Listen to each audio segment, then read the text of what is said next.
मित्रों, आज स्वामी विवेकानंद जी की जयंती है। इसे राष्ट्रीय युवा दिवस के रूप में मनाया जाता है। इसका सीधा संदेश है कि हम सब अपने अंदर के युवा को खोजें, उसे जीवंत, जागृत बनाकर समाज एवं राष्ट्र के लिए समर्पित कर अपना योगदान प्रदान करें। याद रखें, आयु के वर्ष केवल गिनती हैं, वह वस्तुस्थित नहीं। प्रायः देखा जाता है 35 वर्ष का युवा कहा जाने वाला पुरुष हताश, निराश, परेशान हो सकता है। वहीं 70 वर्ष की आयु का व्यक्ति जीवंत, जागृत और उत्साह से भरा हुआ समाज एवं राष्ट्र के लिए अपने दायित्व का निर्वहन करता है। अतः स्वामी विवेकानंद जी का सीधा संदेश है, अपने अंदर के युवा को खोजो, जागृत करो, संवर्धित करो और राष्ट्र समाज के लिए अपनी जिम्मेदारियों का निर्वहन करते हुए अपनी जीवंतता का प्रमाण प्रस्तुत करें। हम सब अपनी छोटी छोटी समस्याओं, परेशानियों का रोना रोते रहते हैं और पारिवारिक, सामाजिक एवं राष्ट्रीय दायित्वों से मुंह चुराते रहते हैं। आइए हम देखते हैं स्वामी विवेकानंद जी ने जब अपने को धर्म, संस्कृति, मानवता के लिए यज्ञ में स्वयं को समर्पित कर दिया, उनके सामने जीवन की क्या परिस्थितियां थीं। पिता की मृत्यु हो गई थी, चाचा ने संपत्ति पर कब्जा कर लिया था, घर में धन का घोर अभाव था, बहन शादी के लिए थी, बेरोजगार भाई था। सब कुछ तो विपन्न एवं विपरीत परिस्थितियां ही चारों ओर थीं। ऐसे में वे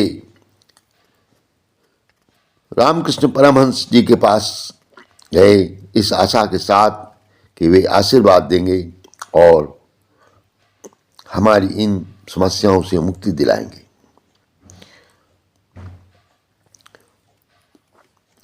परमहंस जी ने पूरी बात सुनी और कहा, बेटा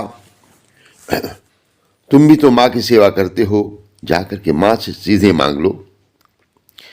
स्वामी विवेकानंद जी अंदर गए मूर्ति के समक्ष और अपनी सारी परेशानियां मन में सोच कर गए थे, किंतु ये क्या, वहाँ जैसे ही पहुँचे माँ का दमकता हुआ स्वरूप उन्होंने पाया और एक ही बात कही, माँ मुझे शक्ति दो, भक्ति दो, वैराग्य दो। और इतना मांग करके बाहर आई। रामकृष्ण परमहंस जी ने पूछा, बेटा मांग लिया? तब उनकी तंद्रा भंग हुई और बोले, अरे मैंने तो अंदर कुछ कहा ही नहीं,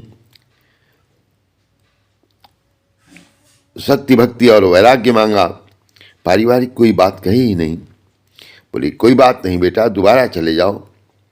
दोबारा गए, अंदर पहुंच करके फिर वही बात दोहराई, माँ मुझे शक्ति दो, भक्ति दो, वैराग्य दो। बाहर आए, बाहर फिर जैसी ही तंद्रा टूटी, तब उन्होंने रामकृष्ण परमहंस जी से थोड़ा नाराज होकर के कहा, आपने कुछ कर दिया है जिसके कारण मैं अंदर जा कर के सब भूल जाता हूँ और बस शक्ति, भक्ति, वैराग्य की ही बात करता हूँ। तो परमहंस जी ने कहा, बेटा मैंने कुछ भी नहीं किया है, जाओ एक बार और पूरे होशो हवास के साथ माँ के समक्ष मांगो, माँ अवश्य देंगी। माँ जो उचित होगा वही देती हैं, याद रखो, माँ है, वो जानती है कि इसमें हमारा हित है, इसलिए जाओ। स्वामी विवेकानंद जी तीसरी बार गए और अंदर पहुंच करके भाव विह्वल होकर के उन्होंने बस एक ही बात मांगी, माँ शक्ति दो, भक्ति दो, वैराग्य दो।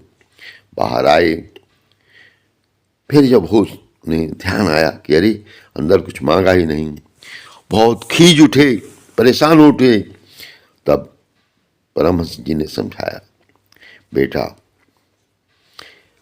समझने की इच्छा करो, शायद माँ की यही इच्छा है और इसी में तुम्हारे जीवन का कल्याण हो सकता है।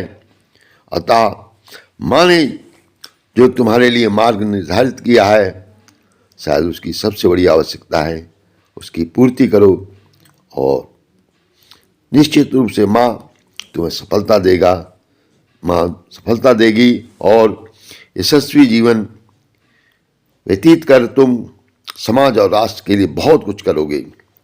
रही बात परिवार की, मैं जिम्मेदारी लेता हूँ, खाने पीने की सामान्य आवश्यकताओं की कुछ कमी नहीं होने पाएगी और इस पथ पर बढ़ करके अगर तुमने किया तो युगों युगों तक तुम याद किए जाओगे। अन्यथा परिवार की सामान्य आवश्यकताओं में अपना सारा व्यक्तित्व खपा दोगे। शायद माँ ये नहीं चाहती। स्वामी विवेकानंद जी ने पूरी श्रद्धा के साथ